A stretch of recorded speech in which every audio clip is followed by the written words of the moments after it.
வாழ்க வளமுடன். எல்லாருக்கும் வணக்கங்க. நண்பர்களே, எல்லாரும் நலமாக இருக்கீங்களா? நண்பர்களே, நம்ம யூடியூப் சேனலில் நம்ம வீடியோ பதிவு போட்டு 1 மாதம் ஆகுதுங்க. எதிர்பாராத விதமாக உடம்பில் 2 ஆப்ரேஷன் ஒரே நேரத்தில் செய்கிற மாதிரி ஆயிடுச்சிங்க. Open surgery. அதில் இருந்து மீண்டு இப்போ தான் முதல் பதிவு நம்ம யூடியூப் சேனலில் நான் பதிவு பண்ணுறேனுங்க. நம்ம ஏற்கனவே 1 மாதத்துக்கு முன்னாடி கடைசியாக பதிவு பண்ணது என்ன அப்படின்னா, ராசியுடைய குணமும் அந்த ராசியுடைய சுபாவம் என்ன அப்படின்றத பற்றி நம்ம பார்த்தோம். மேச ராசிக்கு பார்த்தோம், அதே மாதிரி ரிஷப ராசிக்கு பார்த்தோம்.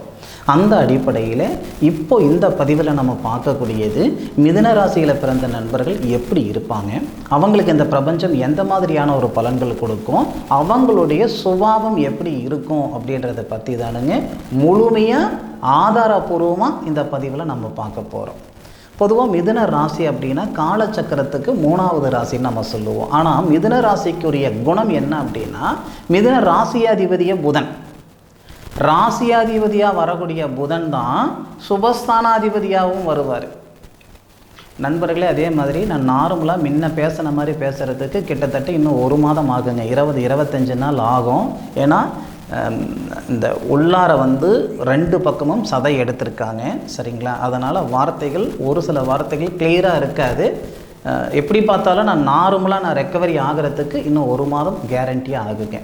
சரி, மிதுன ராசிக்கு மட்டுமே சுபஸ்தானாதிபதியும் ராசியாதிபதியும் புதனாக வருவார்.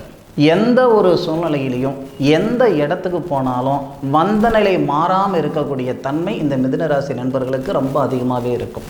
இன்னும் சொல்லப்போனால் ஒருத்தர் ஒரு 10 வயசுலேருந்து ஒரு 19 வயசு 20 வயசு அவர் பள்ளி தருணம், காலேஜ் தருணம், இது எல்லாமே பார்த்திங்கன்னா எல்லாருக்கும் ஒரு விஷயம் ஈஸியாக கிடைச்சிரும். ஆனால் இந்த மிதுன ராசியில் பிறந்தவங்களுக்கு மட்டும் பார்த்திங்கன்னா, நீங்கள் ஆண்களாக இருந்தாலும் சரி பெண்களாக இருந்தாலும் சரி பலவிதமான போராட்டத்துக்கு அப்புறம்தான் ஒரு விஷயம் அவங்களுக்கு கிடைக்கும். அது நீங்கள் சைக்கிள் வாங்குறதா இருக்கட்டும், ஒரு பைக்கு வாங்குறதா இருக்கட்டும், ஒரு பேனா வாங்குறதா இருக்கட்டும், எல்லாத்துக்குமே ஒரு போராட்டம் அப்படின்ற ஒரு விஷயம் இந்த மிதுன ராசியில் பிறந்தவங்களுக்கு நிச்சயமாகவே இருக்கும். இது மட்டும் இல்லை, அவங்களுடைய படிப்பே கூட தடைப்பட்டு தான் அந்த மாதிரி ஒரு சூழ்நிலைகள் அந்த படிப்பு ஸ்தானமும் அவங்களுக்கு கொடுக்கும். படிப்பு அவங்களுக்கு கை கொடுக்குதோ இல்லையோ, பகுத்தறிவு நிறையவே இருக்கும். உதாரணத்துக்கு 10வது தான் படிச்சிருப்பாங்க, ஆனால் அவங்க 10 பேருக்கு வேலை கொடுப்பாங்க. இல்லை 12வது தான் படிச்சிருப்பாங்க, 200 பேருக்கு வேலை கொடுப்பாங்க. இந்த மாதிரி ஒரு ப்ராட் மைண்டு அப்படின்றது இந்த மிதுன ராசி நண்பர்களுக்கு ரொம்பவே அதிகமாக இருக்கும். ஆரம்பத்தில் இருந்தே ஒரு நிறுவனத்தில் வேலை செய்யணும் அப்படின்றது காட்டிலையும் ஒரு நிறுவனத்தை நிர்வாகம் பண்ணணும் அப்படின்ற ஒரு எண்ணம் அந்த மிதுன ராசியில் பிறந்த நண்பர்களுக்கு ரொம்ப அதிகமாக இருக்கும். அதுக்கும் காரணம் என்ன அப்படின்னா, மிதுன ராசிக்கு திருமண ஸ்தானாதிபதியும் குருவாக வருவார், தொழில் ஸ்தானாதிபதியும் குருவாக வருவார். இது மிதுன ராசிக்குரிய ஒரு தன்மையும் கூட. அப்போது இந்த மிதுன ராசியில் பிறந்த நண்பர்கள் அவங்களுடைய பள்ளி தரணும், அதுக்கப்புறம் பல்கலைக்கழக தரணும், இது எல்லாமே பார்த்திங்கன்னா ஒரு சில போராட்டம் இருக்க தான் செய்யும். அதன் பிறகு அவங்களுடைய வேலை அப்படின்னா 100% இருக்கிறாங்கன்னா 100ல் 69% புள்ளி விவரமாக சொல்கிறேனுங்க, 69% சுய தொழிலுக்கு தான் பாடுபடுவாங்க. அப்போது மீதி அந்த 31% நண்பர்கள் மட்டுமே ஒரு ஐடியில் வேலை செஞ்சுக்கிட்டு இருக்கிறேனுங்க, ஒரு அரசாங்கத்தில் வேலை செய்துக்கிட்டு இருக்கிறேனுங்க, காவல்துறையில் வேலை செய்துக்கிட்டு இருக்கிறேனுங்க, அந்த மாதிரி சொல்லக்கூடிய நண்பர்கள் பார்த்தீங்க. இல்லை ஒரு நிறுவனத்தில் ஒரு எம்ப்ளாயான வேலை செய்துக்கிட்டு இருக்கிறேனுங்க, அடுத்தவங்க கிட்ட நான் வேலை செய்துக்கிட்டு இருக்கிறேனுங்க அப்படின்ட்டு இன்னைக்கு வரைக்கும் மிதுன ராசி நண்பர்களை சொல்லணும்னா 31% தானங்க. அப்போ நமக்கு அந்த 69% பார்த்தீங்கன்னா 100% சுய தொழில் செய்யக்கூடிய தருணத்தில் தான் அந்த மிதுன ராசி நண்பர்கள் இருப்பாங்க. அதுபோக நான் முதல்லயே ஒரு வார்த்தை சொன்னேனுங்க, நீங்கள் எந்த இடத்துக்கு வந்தாலும் சரி வந்த நிலை மட்டும் நிச்சயமாக மாறவே மாட்டாங்க, மறக்கவே மாட்டாங்க. இது ஒரு புறம் இருக்கட்டும். அதே மாதிரி முக்காவாசி மிதுன ராசி நண்பர்களுக்கு அவங்களுடைய மன வாழ்க்கைக்கு அப்புறம் தான் மாற்றங்கள் நிறைய வரும். என்ன காரணம் அப்படின்னா, நமக்கு தனஸ்தானாதிபதி அப்படின்னு சொல்லக்கூடியவர் சந்திரன். மிதுன ராசி நண்பர்களுக்கு மட்டுமே தனஸ்தானாதிபதி சந்திரனாகவும் தகரியஸ்தானாதிபதி சூரிய பகவானாகவும் வருவார். இது மிதுன ராசிக்கு மட்டுமே பொருந்தக்கூடிய ஒரு அமைப்பு. அதே மாதிரி மிதுன ராசிக்கு திருமண ஸ்தானாதிபதியும் தொழில் ஸ்தானாதிபதியும் ஒரே கிரகம், அந்த குரு பகவான்.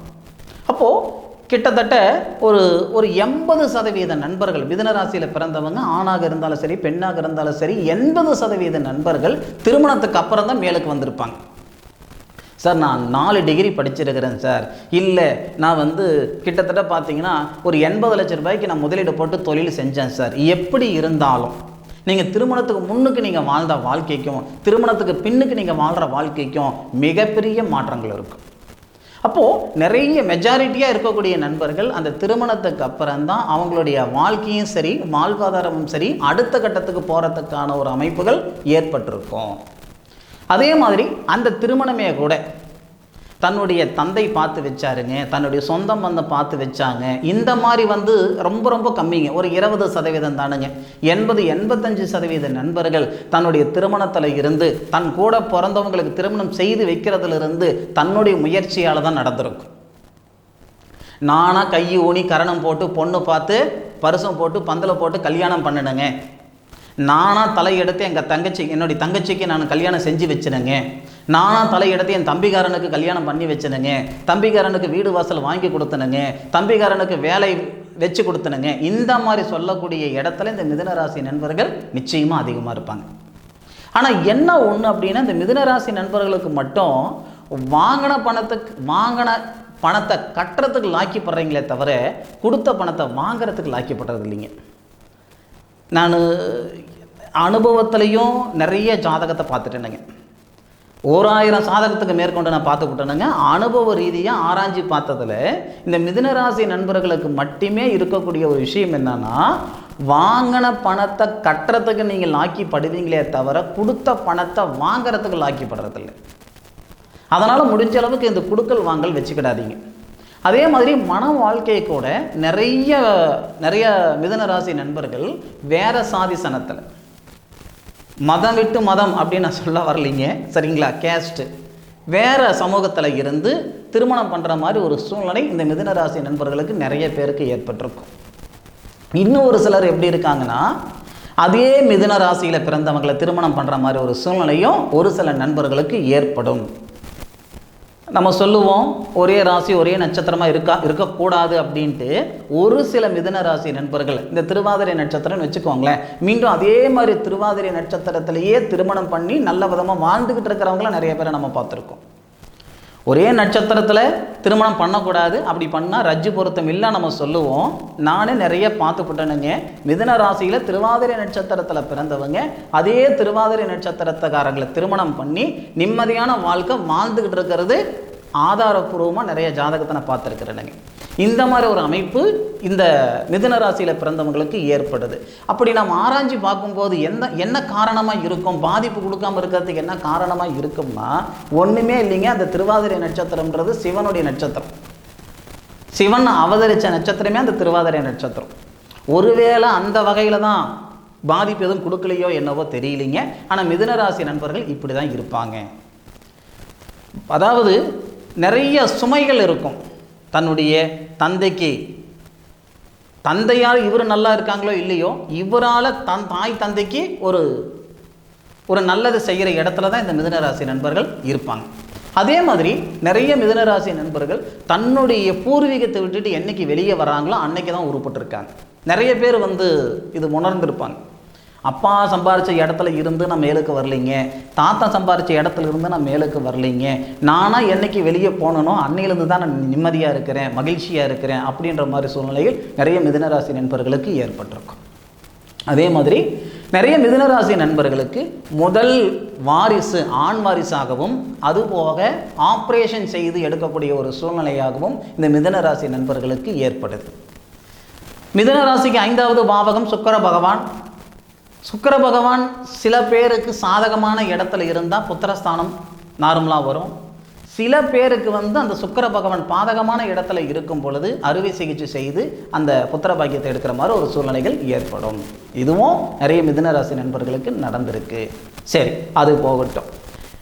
உணவு சார்ந்த தொழில் செய்கிறதுக்கு இந்த மிதுன ராசி நண்பர்களுக்கு நிறைய வாய்ப்புகள் இருக்குது. விவசாயம் சம்பந்தப்பட்ட விஷயங்கள் செய்கிறதுக்கும் இந்த மிதுன ராசி நண்பர்களுக்கு நிறைய இருக்குது. பேச்சு திறமை அதிகம். ஒரு பட்டிமன்றத்தில் பேச்சாளராக இருக்கிறதோ, ஒரு கவிஞராக இருக்கிறதோ, பாடகர்களாக இருக்கிறதோ, இந்த மாதிரி அமைப்புகள் எல்லாம் இந்த மிதுன ராசி நண்பர்களுக்கு ரொம்ப அதிகமாக இருக்கும். என் ஜோதிடர்கள் கூட பார்த்தீங்கன்னா நிறைய பேர் மிதுன ராசியில் பிறந்திருப்பாங்க. சரி, இப்போ மிதுன ராசி நண்பர்களுடைய குணம் இப்படி தான் இருக்கும் அப்படின்னு நம்ம சொல்லிட்டோம். மிதுன ராசி நண்பர்களுக்கு எந்த மாதிரி ஒரு சுபாவம் இருக்கும் அப்படின்னா, ஒரு துரோகம் பண்ணிட்டாங்க ஒருத்தர். ஏன்னா பொதுவாக மிதுன ராசி நண்பர்கள் எப்படின்னா, குத்தணும்னு நினச்சிங்கன்னா போய் நெஞ்சில் தான் குத்துவீங்களே தவிர முதுகில் குத்த மாட்டீங்க. இது உங்களுடைய சுபாவம். ஆனால் உங்களை சார்ந்தவங்க அப்படி இருக்க மாட்டாங்க. ஒருத்தர் உங்களுக்கு துரோகம் பண்ணிட்டா உங்கள் உடம்புல உசிறு இருக்கிற வரைக்கும் அவங்க மூஞ்சிலே முழிக்க மாட்டீங்க. இது மிதுன ராசி நண்பர்களுடைய மிகப்பெரிய ஒரு குணம். என்னதான் காசு பணம் இருந்தாலும் காசு பணத்துக்காக எந்த சூழ்நிலையிலையும் எந்த இடத்துலையும் ஒரு வேலை செஞ்சுக்கிட மாட்டீங்க. உசிரே போனாலும் உங்கள் நிலை மாறாது. இதுதான் மிதுன ராசி நண்பர்களுடைய தன்மை. ஒருத்தரை கொடுக்கணும், செய்யணும், பண்ணணும், உதவணும், இந்த மாதிரி ஆதங்கமெல்லாம் இந்த மிதுன ராசி நண்பர்களுக்கு ரொம்ப அதிகமாகவே இருக்கும். சரிங்களா? இன்றைக்கும் நிறைய நண்பர்கள் தான் சம்பாதிக்கக்கூடிய சம்பாதனையில் 2% தானம் செய்யக்கூடிய நண்பர்கள் நிறைய பேர் இருக்காங்க. ஒரு 10,000 ரூபாய் சம்பாதிக்கிறேனுங்க, 10,000 ரூபாயில் 2% என்னங்க? 200 ரூபாய் அம்பிட்டு தானுங்க. அப்போது அந்த 2% நான் ஒரு ட்ரஸ்ட்டுக்கு கொடுக்குறேனுங்க, ஒரு ஆசிரமத்தை கொடுக்குறேனுங்க, அந்த மாதிரி இருக்கிற நண்பர்கள் நிறைய பேர் இருக்காங்க. இது 1 மாதம் செய்யலாம், 2 மாதம் செய்யலாம், அப்படி கிடையாது. அவங்க பல வருஷமாக பல நாட்களாக இதை செய்துக்கிட்டு இருப்பாங்க. சம்பாதிக்கிறதுல 2%, 5%, 10%, 1%, இது நான் சம்பாதிச்ச இந்த மாதத்தில் இதில் இருந்து இந்த தொகை இதுக்கு கொடுக்குறேனுங்க அப்படின்னு சொல்லக்கூடிய இடத்துல இந்த மிதுன ராசி நண்பர்கள் நிறைய பேர் இருப்பாங்க. நான் இப்போவும் சொல்கிறேனுங்க, மிதுன ராசிகாரங்களை நம்பி நான் கெட்டு போயிட்டேன் அப்படின்ட்டு ஒருத்தராலையும் சொல்ல முடியாது. பார்த்துக்கோங்க, மிதுன ராசியால் மற்றவங்க நல்ல விதமாக இருக்கலாமே தவிர மற்றவங்களால் மிதுன ராசிங்க நல்லா இருக்கிறாங்கன்னு சொல்லிட முடியாது பெருசாக. அது ஒன்று பார்த்துக்கிடுங்க. 2வது, மிதுன ராசியுடைய குணம் என்ன அப்படின்னா, ஒருத்தர் துரோகம் பண்ணிட்டா அவங்க பக்கம் தலை வச்சு படுத்துக்கிட மாட்டாங்க, ஒரு விஷயம். அதே மாதிரி கசைக்கு முந்து பார்க்கக்கூடாதுன்னு சொல்லுவாங்க பெரியவங்க. அந்த மாதிரி ஒரு தொழில் செய்கிறாங்க, அந்த தொழில் நட்டம் ஆயிடுச்சு அப்படின்னா மீண்டும் எந்த ஒரு சூழ்நிலையிலையும் அந்த தொழில் செய்யணுன்ற எண்ணம் உங்களுக்கு வராது. சரிங்களா? இது தொழிலாக இருக்கட்டும், அதே மாதிரி ஒரு சொந்த மந்தத்துக்கிட்ட பகையாக இருக்கட்டும், அந்த வீம்புன்னு சொல்லுவோம் இல்லைங்களா, அது வீம்புன்னு சொல்ல முடியாது, வைராகின்னு சொல்லலாம். சரிங்களா? மிதுன ராசிக்காரங்கிட்ட போயிட்டு இது உங்களால் முடியாதுங்க, இது உங்களால் செய்ய முடியாதுங்க, பண்ண முடியாதுங்க, உங்களுக்கு தெரியாதுங்க அப்படின்னு சொன்னால் அது எப்படி என்னால் முடியாமல் போயிடும், அது எப்படி என்னால் தெரிஞ்சுக்க முடியாமல் போயிடும் அப்படின்ட்டு எல்லா விஷயமும் செய்துக்கிட்டு இருப்பாங்க. 10வது படித்தவங்க ஒரு கோடிங் பண்ணாங்க அப்படின்னா யாராவது நம்புவீங்களா? ஒரு ஐடி நிறுவனத்தில் வேலை செய்கிற அந்த வேலையை வெறும் 10வது படித்தவங்களால் பண்ண முடியும் அப்படின்னா நம்புவீங்களா? இந்த மிதுன ராசிக்காரங்களால் முடியும். அதே மாதிரி 5வது தான் படிச்சிருப்பாங்க, நான் ஸ்டுடியோ ஒர்க்கு பண்ணுறேனுங்க, வீடியோ எடிட் பண்ணுறேனுங்க, நெட்டில் நிறைய விஷயங்கள் பண்ணுறேனுங்க, அதாவது கண்ணு பார்த்தா கை வேலை செய்யும்னு சொல்லுவாங்க இல்லைங்களா, அந்த மிதுன ராசி நண்பர்களுக்கு அப்படி தானங்க இருக்கும். இந்த மாதிரி மிதுனராசி நண்பர்கள் இப்படி தான். அதே மாதிரி மிதுனராசி நண்பர்களுக்கு எந்த ஒரு விஷயம் ரொம்ப ரொம்ப நல்ல விதமாக வரும் அப்படின்னா, வெளிநாடு சார்ந்த வேலைகள், இல்லை வெளிநாடு போகிறது, இல்லை சுயத்தொழில் உங்களுடைய ஜாதக ரீதியாக எந்த தொழில் இருக்குதோ அந்த தொழில், சுயத்தொழில் செய்கிறதுக்கு இந்த மிதுனராசி நண்பர்களுக்கு பிராப்தம் நிறையா இருக்குது. ஒன்று. அதே மாதிரி நீங்கள் சம்பாதிக்கக்கூடிய சம்பாதனையில் நீங்கள் இருந்தீங்கன்னா உங்களுடைய லெவல் இன்னும் அதிகரிக்கும். ஒன்று. என்னதான் இருந்தாலும் மிதுனராசி நண்பர்களை பொறுத்த வரைக்கும் 10,000 ரூபாய் சம்பாதிச்சாலும் 10 காசு மிச்சம் பண்ணுறதில்லை, 1 லட்சம் ரூபாய் சம்பாதிச்சாலும் 10 காசு மிச்சம் பண்ணுறதில்லை, ஏன் மாதத்துக்கு 10 லட்சம் சம்பாதிச்சாலும் 10 காசு மிச்சம் பண்ணுறதில்லை. ஏன்னா அந்த மிதுனராசி நண்பர்கள் எப்படி அப்படின்னா, அந்த தேவைகள் கமிட்மெண்ட்டு அதிகரிச்சுக்கிட்டே போவாங்க. 10,000 ரூபாய் இருந்தால் 10,000 ரூபாய்க்கு உண்டான கமிட்மெண்ட் வச்சுக்கிடுவாங்க. 50,000 ரூபாய் சம்பாதிக்கிறாங்கன்னா 50,000 ரூபாய்க்கு உண்டான கமிட்மெண்ட் வச்சுக்கிடுவாங்க. என்ன தான் இது செய்யக்கூடாது பண்ணக்கூடாதுன்னு நினச்சாலும் 100% மிதுனராசி நண்பர்கள்கிட்ட காசு பணம் புழக்கம் இருக்குமே தவிர காசு பணம் மிச்சப்படுத்த முடியாது. அப்போது தன்னுடைய மனைவியோடைய அமைப்பு நல்ல விதமாக இருந்தால் தான் காசு பணத்தை மிச்சப்படுத்த முடியும். சரிங்களா? முடிஞ்ச அளவுக்கு ஒரு அக்கௌண்ட் ஓப்பன் பண்ணுறீங்கன்னா உங்கள் பேரில் அக்கௌண்ட் ஓப்பன் பண்ணாதீங்க, உங்கள் மனைவி பேரில் ஓப்பன் பண்ணிக்கிடுங்க. அதே மாதிரி ஒரு ப்ராஜெக்ட், ஒரு விஷயம் செய்கிறோம், ஒரு தொழில் ஏதாவது கான்ட்ராக்ட் எடுத்து செய்கிறோம் அப்படின்னா அது உங்கள் பேருன்றதை விட உங்கள் மனைவி பேரில் எடுத்துக்கிட்டு நீங்கள் மேனேஜ்மெண்ட் பண்ணலாம். சரிங்களா? இதெல்லாம் உங்களுக்கு ரொம்ப நல்ல விதமாக இருக்கும். ஆக மிதுனராசி நண்பர்களுடைய குணம் இது தானுங்க, இப்படி தானுங்க. சரிங்களா? எது எப்படி இருந்தாலும் 4 பேருக்கு வேலை கொடுக்கக்கூடிய இடத்துல அந்த மிதுனராசி நண்பர்கள் இருப்பாங்கன்றதில் எந்த விதமான ஒரு மாற்று கருத்து கிடையாது.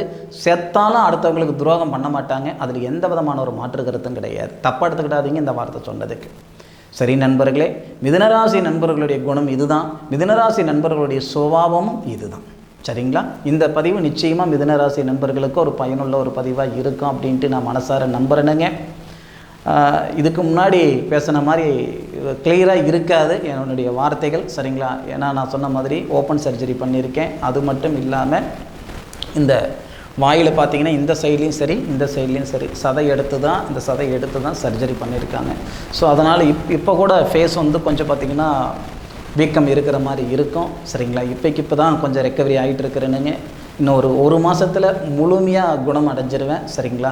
நிச்சயமாக இதுக்கு மேற்கொண்டு வரக்கூடிய பதிவுகள் இன்னும் கொஞ்சம் கிளியராக வர மாதிரி நான் கொஞ்சம் பார்த்துக்கிறேனுங்க. சரிங்களா? சரி நண்பர்களே, என்னுடைய காணொலியை முழுமையாக பார்த்தமைக்கு மனசிலிருந்து மனமார்ந்த நன்றிகளை சொல்லிக்கிட்டு மீண்டும் அடுத்த ஒரு அற்புதமான தருணத்தில் உங்கள் அனைவரையும் சந்திக்கும் வரை உங்களிடமிருந்து விடைபெறுவது உங்கள் வீட்டு ஜோதிட நண்பனான மா காளிதாஸ் மணிகண்டன். திருச்சிற்றம்பலம். வாழ்க வையகம், வாழ்க வளமுடன்.